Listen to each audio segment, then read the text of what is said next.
Deputy chief minister जनाब सुरेंद्र चौधरी साहब, हमारे मुकामी एमएलए जो हाल ही में आपके वोटों के जरिए यहां से कामयाब होके आए हैं, जनाब प्यारेलाल शर्मा साहब,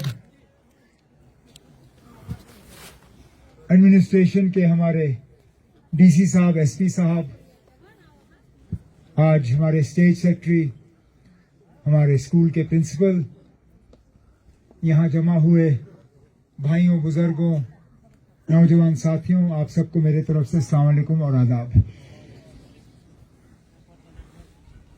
आज ना कोई सियासत करने का मौका है, ना कोई लंबी बात। इस इलाके में एक ऐसा हादसा हुआ जिससे कि कई सारे घर जो हैं वो तबाह और बर्बाद हुए। अफसोस की बात यह है कि ये पहली मर्तबा नहीं है, ये होता रहता है। हम नए सिरे से बसाते हैं, कुछ साल निकल जाते हैं और फिर हो जाता है। अफसोस की बात यह भी है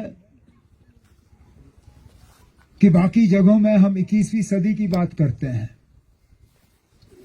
यहां पे तो कभी कभी लगता है कि हम 20वीं सदी तक भी नहीं पहुंचे। यहां मोबाइल सिर्फ कैमरा के लिए है, क्योंकि इस मोबाइल के जरिए बात नहीं होती। और ये टावर कंपनी वाले भी हमारे साथ मजाक करते हैं, क्योंकि फोन पे तो वो जो सिग्नल का वो निशान होता है वो तो भरा हुआ है। एक लाइन नहीं, 2 लाइन नहीं, 5 के 5 लाइन फोन पे मुझे दिखे। लेकिन जब मैंने फोन इस्तेमाल करने की कोशिश की तो पीछे से मुझे कहा, ना, ये तो सिर्फ दिखावा है, इसमें करंट नहीं है। यहां आग लगी, अनंतनाग से हमें फायर सर्विसेज की गाड़ी मंगवानी पड़ी। 6.5 घंटे लगे उस गाड़ी को यहां पहुंचते हुए। और जैसे मैंने वहां कहा, आग रुकती नहीं है ना। आग ने ये नहीं कहा कि मैं इस घर में फिलहाल रुकूंगा जब तक आप वहां से फायर सर्विसेज की गाड़ी नहीं लाते हो। आग ने अपना काम कर लिया, हम अपना काम नहीं कर पाए। आग फायर सर्विसेज की गाड़ी ने नहीं रोका, लोगों ने मकान तोड़े। अगर वो मकान नहीं तोड़े होते कुछ नहीं बचता। तो वहां पे जब हम बात कर रहे थे, एमएलए साहब, उन्होंने यहां टनल की भी बात की, यहां बेरोजगारी के हवाले से बात की।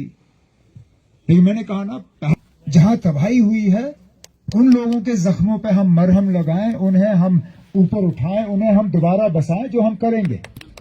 लेकिन उसके बाद हमारा फर्ज बनता है ना कि हम आप लोगों को भी जरा हाथ पकड़ के आगे ले जाएं।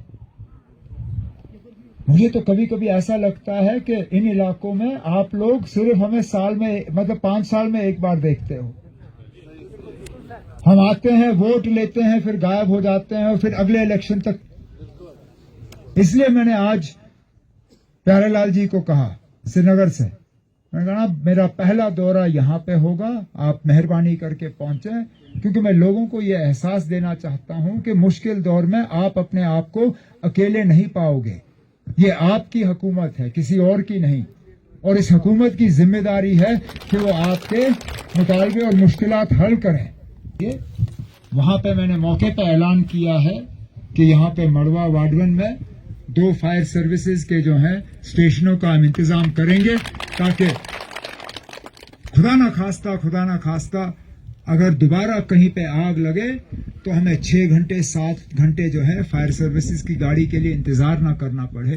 का जो मसला है, एमएलए साहब ने गुजारिश की कि यहाँ स्पेशल भर्ती का जो सिलसिला होता था, यहाँ पे हम मौके पे भर्ती कराते थे। इंशाल्लाह मैं आपको यकीन दिलाता हूँ, क्योंकि इलेक्शन के दौरान मैं यहाँ तकरीर कर नहीं सका, मैं आया नहीं, लेकिन आपको यकीन दिलाता हूँ कि एमएलए साहब ने जो स्पेशल भर्ती और यहाँ बेरोजगारी को कम करने के लिए जो डिमांड रखे हैं, इंशाल्लाह इनकी बातों पे अमल किया जाएगा और यहाँ पे स्पेशल भर्ती का सिलसिला जो है हम लगा के रखेंगे ताकि नौजवान जो है वो मुलाजमत और रोजगार हासिल कर सकें।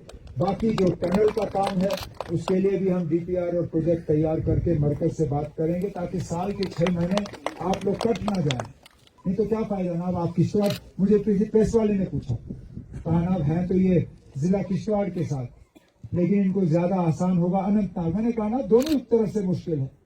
अगर वो इलाका भी साल में 6 महीने कट जाता है तो ये इलाका भी साल में 6 महीने कट जाता है। ऐसा नहीं है कि आपको एक तरफ से ज्यादा आसान और दूसरी तरफ से थोड़ा मुश्किल। कर रहा हूँ वज़ीर आज़म साहब का रिव्यू आ जाएगा, फिर जो रकम एमएलए साहब ने जहाँ दिया, जो मैंने अभी ऐलान किया है, जो हुआ है और जो वज़ीर आज़म साहब की तरफ से आएगा, उसके बाद जो फर्क रहेगा वो फर्क जो है हम पूरा कर लेंगे। तो हम आपके मकान भी तैयार करेंगे। जिस तरह एमएलए साहब ने कहा, यहाँ माड़वा वार्डन में हमें 2 कम से कम फायर सर्विसेज के स्टेशन जो है यहाँ बना के फायर सर्विसेज की गाड़ियां यहाँ तैनात करनी होंगी। हमें एम्बुलेंस का इंतजाम करना होगा ताकि खुदा ना खास्ता अगर फिर जाके ये हुआ तो जो यहाँ पे आपके नुमाइंदे ने अपनी तकरीरों में बात की, कागज मैंने रखा हुआ है, मैं श्रीनगर वापस ले जाऊंगा और उस पर हम अमल करेंगे और इंशाल्लाह उम्मीद करेंगे कि मिलके हम आपको इस तकलीफ से निकालें, आपको नए सिरे से बसाएं। और जो फिर लंबी बातें हुई स्पेशल रिक्रूटमेंट की, यहाँ पे मुलाजमत की, यहाँ पे टनल की, बाकी चीजों की, मैं कहता हूँ इस खूबसूरत वादी में अगर ये टनल बने तो टूरिज्म का जो यहाँ पे दबाव होगा, आप लोग सरकारी मुलाजमत ढूंढोगे भी नहीं।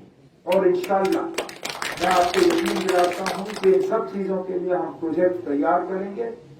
प्रोजेक्ट हम दिल्ली भेज के उनके साथ बात करके आपको इन 5 साल में हम जोड़ने का काम और आपके मुतालबे हल करने का काम करेंगे, लेकिन फौरी तौर होंगे। और जितना भी हम आपके लिए कर सकेंगे, मैं आपको ये यकीन दिलाता हूँ कि इस मुश्किल दौर में हम आपकी मदद करेंगे और आपको ये अकेलेपन का एहसास नहीं होने देंगे। यही कहने के लिए मैं आया हूँ और अल्लाह ताला आपको अपनी हिफाजत में रखे और दोबारा इस तरह के हालात आपके साथ नहीं हो, यही हम अल्लाह ताला से दुआ करेंगे।